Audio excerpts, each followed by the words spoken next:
Live from the world's capital markets, here are the latest financial headlines brought to you by News Factory. Hello and welcome to Wednesday's financial news. Stay with us for more market headlines.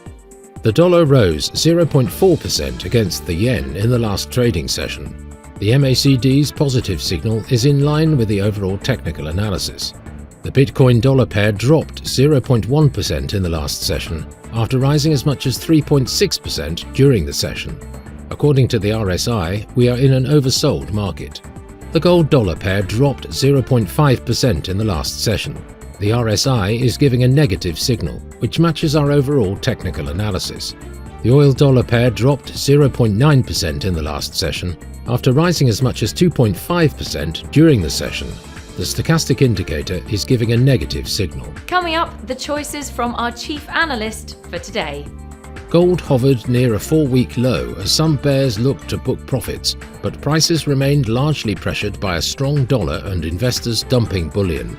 The dollar edged higher against the basket of currencies to scale a fresh 2-decade high as traders braced for an aggressive rate hike from the US Federal Reserve this week to try to curb inflation.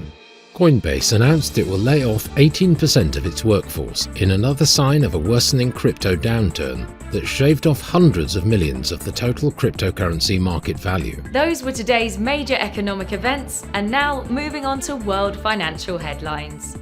The US retail sales will be released at 12:30 GMT, the US Fed interest rate decision at 1800 hours GMT, the Eurozone's industrial production at 0900 GMT. The Eurozone's trade balance will be released at 0900 hours GMT, Japan's exports at 2350 GMT, Japan's imports at 2350 GMT. We hope that you've enjoyed Wednesday's market outlook. On behalf of all of us here, we wish you a productive trading day. Be sure to join us tomorrow morning for the latest news and events from the financial markets.